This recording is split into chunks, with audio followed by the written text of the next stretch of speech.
É fato conhecido dos psicólogos que existe uma íntima relação entre o desejo sexual e o impulso espiritual, fato que explica o comportamento peculiar de pessoas que participam de orgias, conhecidas como despertar religioso comum entre tipos primitivos.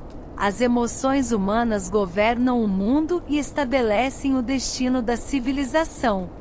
As pessoas sofrem influências em suas ações, não da razão, mas dos sentimentos.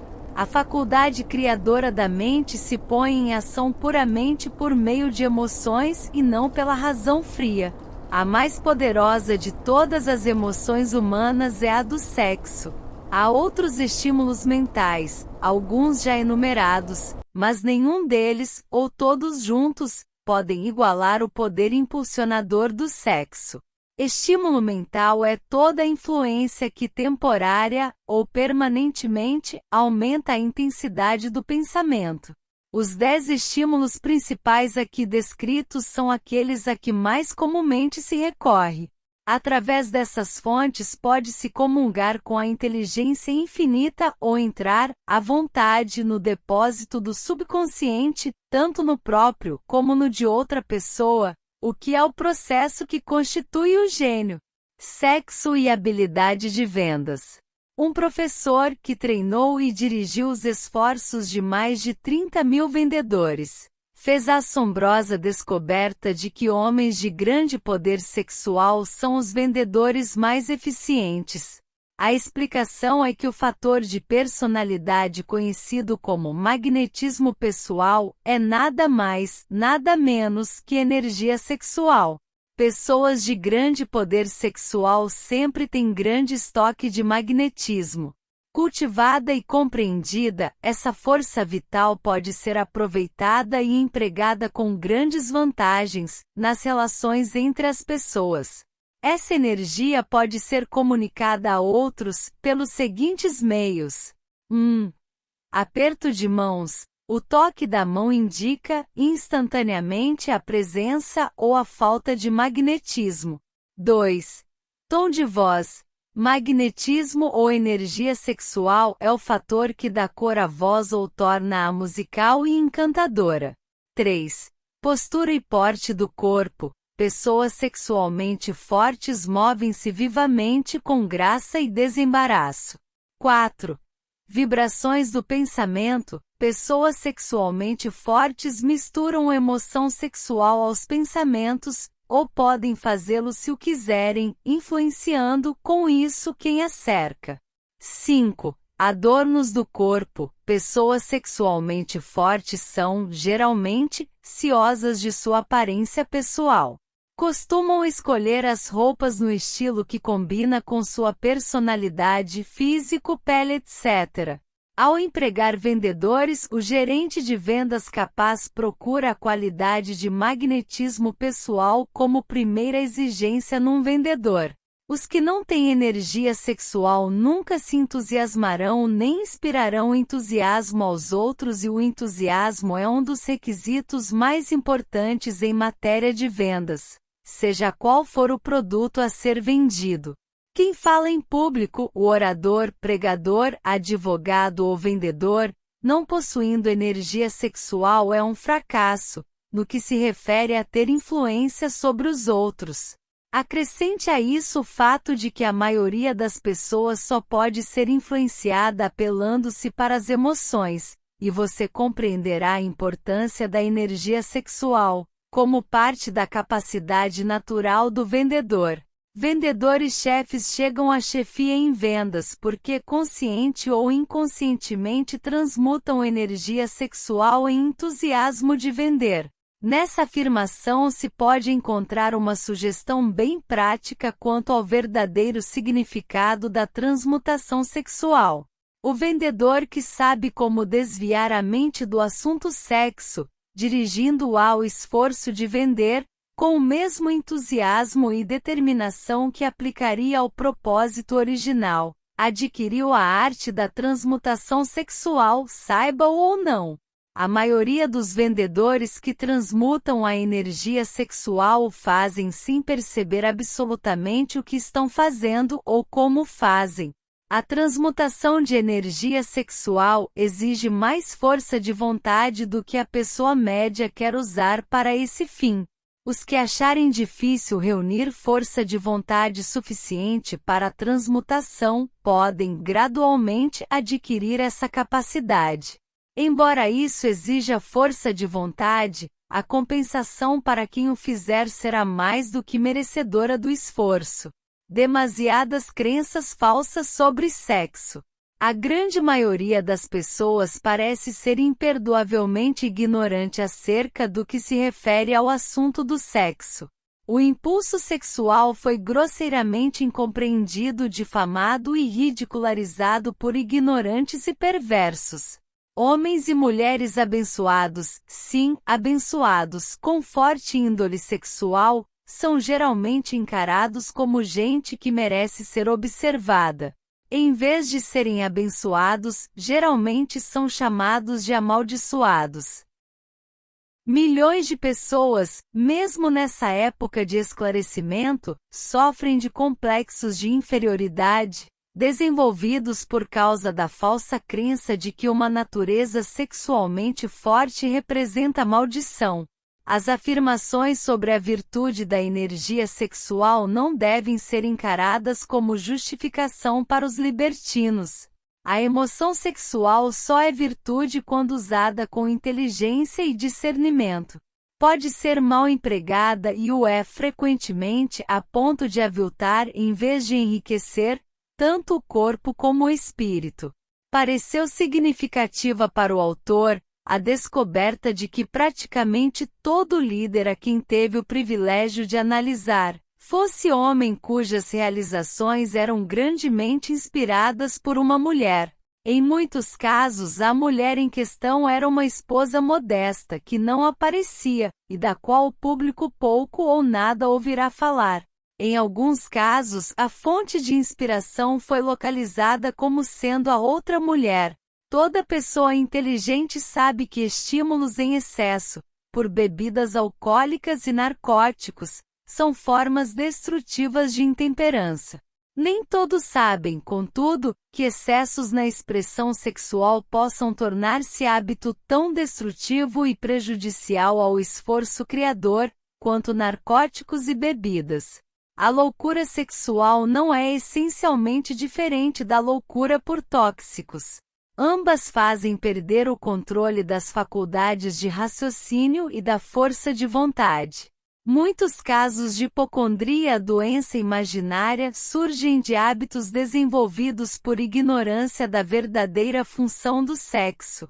É fácil de ver que a ignorância em matéria de transmutação de sexo impõe enormes penalidades ao ignorante, por um lado, enquanto o priva de benefícios igualmente enormes. Por outro, ignorância difundida em matéria de sexo deve-se ao fato de que o assunto foi cercado de mistério e negro silêncio. A conspiração do mistério e do silêncio tem tido o mesmo efeito sobre as mentes jovens que a psicologia da proibição. O resultado é a curiosidade crescente e desejo de adquirir conhecimentos nesse assunto verboten proibido, e para a vergonha de legisladores e da maioria dos médicos, que pela instrução são os mais aptos a educar a juventude no assunto, não tem sido fácil encontrar os dados. A lição dos anos férteis. Raramente começa o indivíduo o esforço altamente criador, em qualquer campo de atividades, antes dos 40 anos. O homem médio alcança o período de maior capacidade de criação, entre 40 e 60 anos. Essas afirmações se baseiam na análise de milhares de homens e mulheres, submetidos a cuidadosa observação. Elas devem servir de estímulo aos que não conseguem nada antes dos 40 e aos que se amedrontam com a aproximação da velhice por volta do marco dos 40 anos. Entre os 40 e 50 é que se situam, via de regra, os anos mais férteis. O homem deve aproximar-se dessa idade não com medo e tremendo, mas com esperança e ansiosa antecipação. Se você quiser provas de que a maioria dos homens não começa a melhor obra antes dos 40, estude as realizações dos homens mais bem-sucedidos nos Estados Unidos e as encontrará. Henry Ford só chegou à realização depois dos 40. Andrew Carnegie passava bem dos 40 quando começou a colher os frutos de seus esforços. James Hill, aos 40, ainda operava o telégrafo. Suas estupendas realizações só tiveram lugar depois dessa idade. Biografias de industriais e financistas americanos estão cheias de provas de que o período dos 40 aos 60 é a idade mais produtiva do homem. Entre os 30 e os 40, o homem começa a aprender, se é que chega a aprender, a arte da transmutação sexual. Essa descoberta é geralmente casual, e com frequência, quem a faz está totalmente inconsciente da descoberta. Você pode observar que seus poderes de realização aumentaram por volta dos 35 aos 40 anos, mas na maioria dos casos, não conhece a causa dessa transformação. Não sabe que a natureza começa a harmonizar as emoções do amor e do sexo no indivíduo, entre as idades de 30 e 40 anos, de modo que ele possa aproveitar essas grandes forças, aplicando-as conjuntamente como estímulos à ação. Somente você pode conduzir-se ao gênio. O sexo em si já é um grande impulso à ação, mas suas forças são como o ciclone, muitas vezes incontroláveis. Quando a emoção do amor começa a se misturar à emoção sexual, o resultado é serenidade de propósitos, compostura, exatidão de julgamento e equilíbrio. Qual a pessoa que, tendo atingido os 40 anos, tem a infelicidade de ser incapaz de analisar essas afirmações e corroborá-las pela experiência? Levado pelo desejo de agradar a mulher, baseado apenas na emoção sexual, o homem pode ser e o é geralmente capaz de grandes realizações, mas suas ações podem ser desorganizadas, distorcidas e totalmente destrutivas. Levado pelo desejo de agradar a mulher, baseado apenas no sexo, o homem pode furtar, enganar e até cometer homicídio. Mas se a emoção do amor se misturar à emoção sexual, o mesmo homem guiará as ações com mais sanidade, equilíbrio, compostura e esforço construtivo. Essas três emoções combinadas podem erguê-lo à altitude do gênio. Emoções são estados de espírito. A natureza forneceu ao homem verdadeira química da mente, que opera de maneira semelhante aos princípios da química. Sabe-se que o químico pode criar um veneno letal misturando certos elementos, nenhum dos quais, de per si, é prejudicial em proporções certas.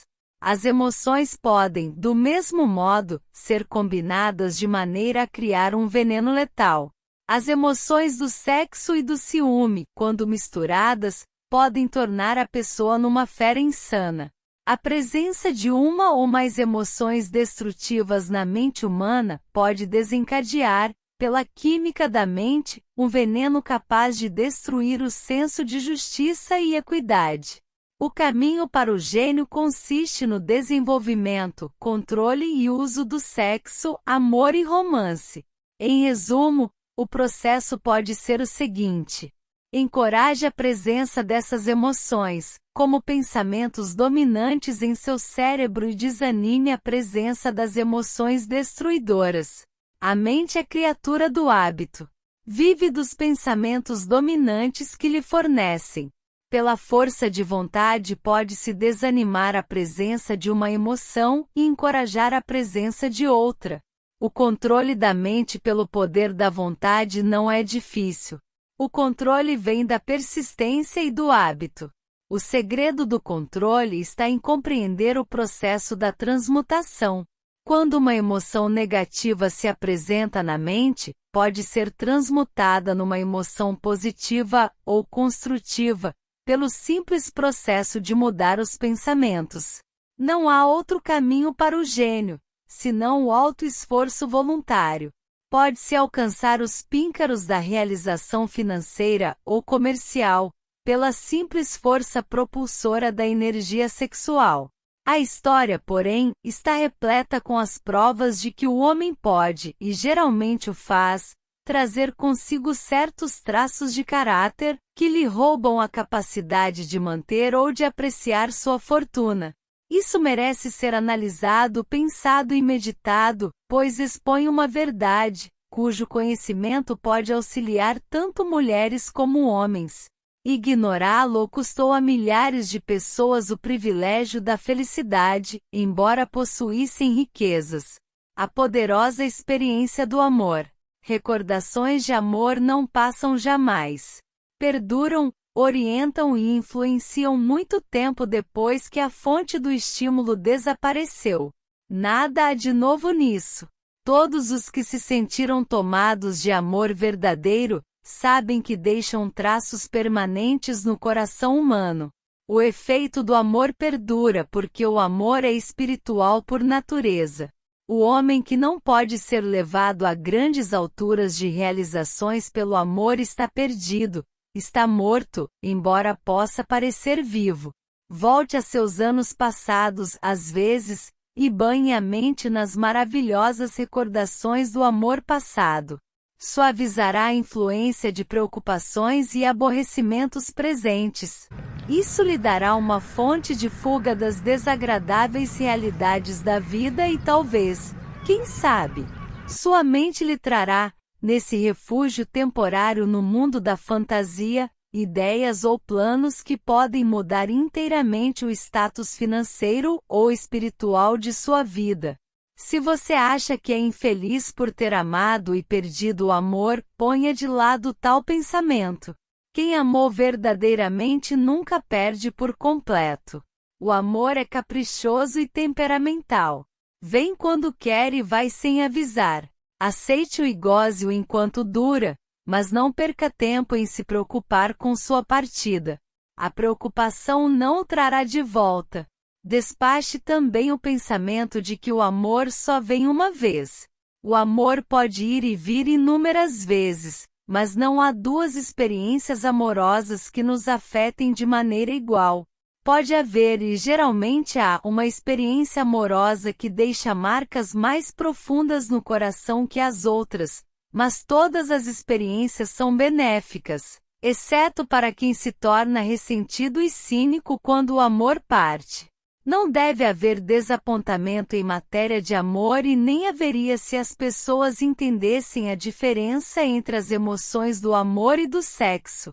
A diferença principal é que o amor é espiritual, enquanto o sexo é biológico. Nenhuma experiência que afete o coração humano com força espiritual pode ser prejudicial, exceto por ignorância ou ciúme. O amor é, inquestionavelmente, a maior experiência da vida. Permite a comunhão com a inteligência infinita. Quando misturado às emoções do romance e do sexo, pode levar bem alto na escada do esforço criador. As emoções do amor, sexo e romance são facetas do eterno triângulo do gênio realizador. O amor é uma emoção de muitas faces, matizes e cores. O tipo de amor mais intenso e ardente é o que se experimenta quando se reúnem as emoções de amor e sexo.